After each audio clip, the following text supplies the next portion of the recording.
Of sovereignty. तो sovereignty की kinds कौन कौन सी हैं जो हमारे कोर्स का पार्ट हैं? These are three important kinds that we will study. First is legal sovereignty, second is political sovereignty, and third is popular sovereignty. So first of all, what is legal sovereignty? Legal sovereignty uh, is legal and final law making power recognized by the law and exercised by a determinate person or organ of a state. कि ये एक legal और final law making power होती है जो कि law में recognise की गई होती है, एक पर्सन को दे दी जाती है या स्टेट के किसी ऑर्गन को दे दी जाती है. In every state there is some authority legally entitled to make laws which the citizens have to obey. के हर सॉवरेन स्टेट के अंदर एक अथॉरिटी होती है जिसे लीगली इंटाइटल किया जाता है, जैसे कॉन्स्टिट्यूशन इंटाइटल करता है कि वो अपने सिटीजन्स के लिए लॉज को बनाए. तो ये जो सॉवरेनिटी होती है ये लीगल सॉवरेनिटी होती है क्योंकि लीगली उसे जो है वो इंटाइटल किया जाता है अपने सिटीजन्स के लिए लॉ बनाने के लिए. So we can say that the sovereign that is legally authorized by any constitution of the state, that is legal sovereign, and he has power to do anything by law. By law वो कोई भी चीज़ का कोई भी काम जो है वो कर सकता है, लेकिन वो काम वो भी नहीं कर सकता लीगल सॉवरेन जो कि जिनके ऊपर मॉरल लिमिटेशंस होती हैं, नेचुरल लिमिटेशंस होती हैं या बाय इंटरनेशनल लॉ लिमिटेशंस होती हैं. फॉर एग्ज़ाम्पल जॉन ऑस्टिन ने ये कहा है कि जो ब्रिटेन पार्लियामेंट है, it has power to do everything except what is physically impossible. उसके पास सब कुछ करने की पावर है जो फिज़िकली, नेचुरली या मॉरली इम्पॉसिबल है, such is to make a man a women and a women a man. कि वो एक मर्द को औरत और औरत को मर्द नहीं बना सकता. While Laski says that it is practically impossible. ये प्रैक्टिकली इम्पॉसिबल है कि वो कुछ नेचर के हवाले से कुछ लॉज बनाए, कुछ मॉरल वैल्यूज़ को वायलेट करके लॉज बनाए, ठीक है, या कोई फिज़िकल चेंजिंग ह्यूमन के अंदर कर सके. तो उसके अलावा बाय लॉ वो हर जो जायज़ चीज़ है वो स्टेट के अंदर थ्रू लॉज सॉवरेन जो है वो कर सकता है, ठीक. और उसको जो उसके सिटीजन्स हैं वो डिसोबे नहीं कर सकते. Now second one is political sovereignty. अब पॉलिटिकल सॉवरेनिटी क्या है? Legal sovereignty supreme but not omnipotent. Legally his will is absolute and unlimited but politically he cannot act independently and exclusively. अच्छा, dicey ने इसको बड़े मज़े से एक्सप्लेन किया है.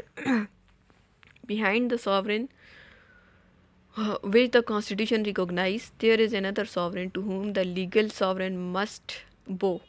कि एक तो वो सॉवरेन होता है ना कि जिसे कॉन्स्टिट्यूशन रिकॉग्नाइज करता है या ऑथोराइज करता है, लेकिन एक वो सॉवरेन होता है जो उस सॉवरेन के पीछे जो पावर्स होती हैं, जो उसको जिन जो पावर्स उसको इन्फ्लुएंस करती हैं, ठीक है. तो पॉलिटिकल सॉवरेन होता क्या है कि it is the sum total of influences and forces in a state which stand behind the law. ठीक, कि जो लॉ के पीछे जो फोर्सेस होती हैं, it may be power of the people, ठीक, लोगों की पावर, पब्लिक ओपिनियन की पावर, डोमिनेंट क्लास की power, section of the people की power, such is for example किसी कंट्री में आर्मी की पावर है, लैंडेड एरिस्टोक्रेसी की पावर है, कहीं पर पॉपुलर सॉवरेनिटी है, या कहीं पर पावरफुल प्रीस्टहुड है, मतलब रिलीजियस सेक्शन जो है वो ज़्यादा पावरफुल है. तो वो जो ये जो पावरफुल सेक्शंस हैं, whether it is the priesthood, whether it is the landed aristocracy, whether it is the army, any dominant class, और whether it's the popular sovereignty और the public opinion, they all made political sovereignty. Means politically sovereignty इनके पास है कि जब sovereign कोई law बनाता है तो ये सारी जो फोर्सेस हैं ये इसको इन्फ्लुएंस करती हैं, ठीक है. It depends upon the nature of particular state as to which of these forces and influences will actually exercise political sovereignty at particular time. तो ये नेचर ऑफ ये स्टेट की नेचर पर डिपेंड करता है कि कोई स्टेट किस तरह की है. किसी स्टेट में आर्मी जो है वो स्ट्रॉन्ग होती है, किसी स्टेट में लैंडेड एरिस्टोक्रेसी स्ट्रॉन्ग होती है, कहीं पर पॉपुलर पीपल जो हैं वो सॉवरेन होते हैं. तो ये from state to state vary करता है कि कहाँ पर कौन सी पावर जो है वो स्ट्रॉन्ग है और वो इन्फ्लुएंस करती है लीगल सॉवरेन को, और जो पावर लीगल सॉवरेन को इन्फ्लुएंस करती है that is political sovereignty. Now third one is popular sovereignty. It means that the supreme power ultimately lies with the people, that government should be based on the consent of the people or the governed. It has been propounded by some of the greatest political philosophers like J.J. Rousseau. It was first presented in the 16th and 17th centuries. Theory of general will of the J Rousseau की जो general will की थ्योरी थी that led to the great French revolution in 1789। इसमें यही था कि popular sovereignty की बात की गई थी।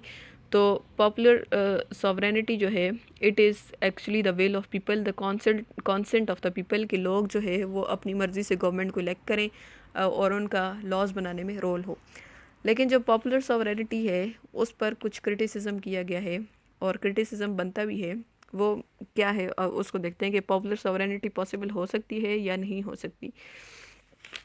First of all the indeterminate character of people, जो लोगों का कैरेक्टर है वो इनडिटर्मिन होता है।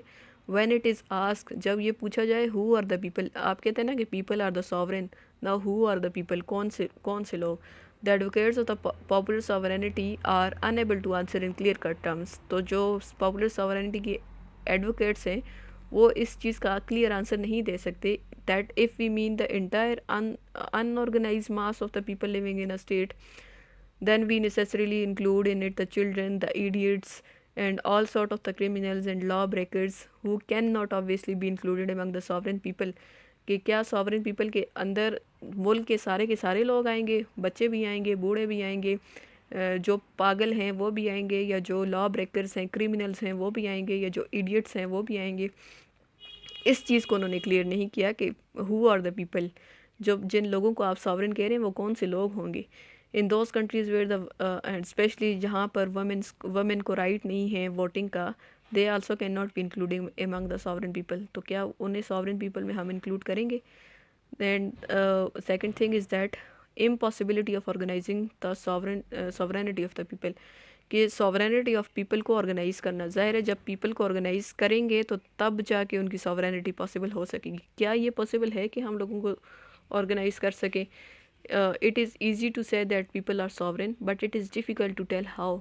When people become organised they are necessary led by some leaders and parties.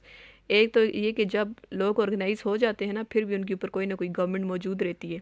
ठीक है, कभी ऐसे नहीं होता कि लोग ऑर्गेनाइज हों, वो अपने लिए लॉज बैठ के खुद बना रहे हों, उनके ऊपर फिर भी गवर्नमेंट रहती है। जहाँ पर पॉपुलर सॉवरेनिटीज़ हैं वहाँ पर भी ऊपर उनकी गवर्नमेंट्स हैं, वो उनके लिए लॉज बनाती हैं, वो उनको पनिश करती हैं। But then they are no longer sovereign, for he who organises the people become the sovereign. अब आप पॉपुलर सॉवरेनिटी तो कह रहे हैं लेकिन लोगों के ऊपर तो एक गवर्नमेंट है जो उनके लिए लॉज बना रही है। इसका मतलब है वो गवर्नमेंट सॉवरेन है, लोग तो सॉवरेन नहीं है। If popular sovereignty means the power of unorganise mass of people, अगर पॉपुलर सॉवरेनिटी का मतलब ये है कि अनऑर्गेनाइज पीपल हो, ठीक है, चले पीपल ऑर्गेनाइज नहीं है, there is not a state and therefore no sovereignty. If there is means that power of organise mass of people, तो जिस स्टेट के अंदर लोग अनऑर्गेनाइज्ड होते हैं वो स्टेट नहीं होती, और जब स्टेट नहीं होती तो सॉवरेनिटी नहीं होती। बट इफ़ बिकम ऑर्गेनाइज्ड, अगर वो ऑर्गेनाइज हो भी जाते हैं दे बिकम लीगल सॉवरेन, तो वो लीगल सॉवरेन होंगे। ठीक है, क्योंकि उनके ऊपर एक गवर्नमेंट होगी, क्योंकि वो अगर वो ऑर्गेनाइज होंगे ना तो वो अपने ऊपर कोई गवर्नमेंट बनाएंगे जिसे वो लीगली ऑथराइज़ करेंगे, और जिस गवर्नमेंट को अपने ऊपर लीगली ऑथराइज़ करेंगे it would be legal sovereign. It is said that it can be expressed by the public opinion, but unorganized public opinion, however powerful, it is not an expression of the sovereignty, and when it becomes organized, it does not remain opinion of all because it becomes opinion of majority of the people। फिर हम लोगों को organise करके चले, लोगों का जो public opinion है वो लेकर उसे ऑर्गेनाइज कर भी देते हैं, उसके मुताबिक हम गवर्नमेंट लॉज बना भी देती है।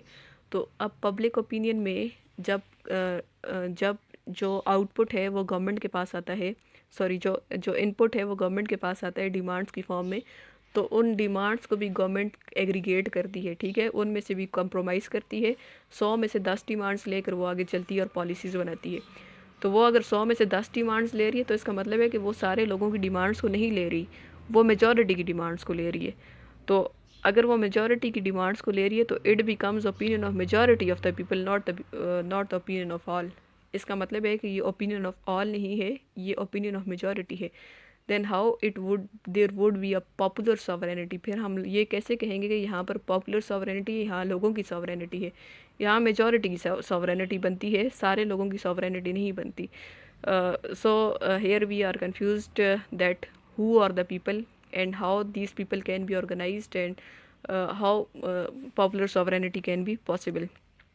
If the people are not organized, they are not the sovereign, but if they are organized, they become political sovereign who act through legal and constitutional channels of election and franchise. Simple is that अगर लोग organise नहीं होते तो वो sovereign नहीं है, और अगर वो ऑर्गेनाइज हो जाते हैं तो वो जो सॉवरेनिटी बनाएंगे वो सॉवरेनिटी पॉलिटिकल सॉवरेनिटी हो सकती है, वो पॉपुलर सॉवरेनिटी नहीं हो सकती। ठीक है, फिर वो जो पब्लिक ओपिनियन आएगा वो लेबर यूनियन का, कुछ इंटरेस्ट ग्रुप्स का पब्लिक ओपिनियन होगा, कुछ पॉलिटिकल पार्टीज़ का पब्लिक ओपिनियन होगा। ठीक है, या फिर जो influences classes and dominant classes हैं सोसाइटी के अंदर, लैंडेड एरिस्टोक्रेसी है, तो इन चीज़ों का इन्फ्लुएंस होगा लीगल सॉवरेन के ऊपर, तो वो पॉलिटिकल सॉवरेन होगा, ये पॉपुलर सॉवरेनिटी नहीं होगी। इसमें फिर भी बहुत से ऐसे लोग नहीं इंक्लूड जो स्टेट का हिस्सा है। अगर अगर वो सारे लोग इसमें इंक्लूड नहीं हैं, उन सब का ओपिनियन इंक्लूड नहीं है जो स्टेट का हिस्सा है, तो it won't be popular sovereignty, then it would be political sovereignty. तो ये क्रिटिसिज्म है पॉपुलर सॉवरेनिटी की, जो उसकी थर्ड काइंड है। So these are important kinds of sovereignty. I think now you are clear.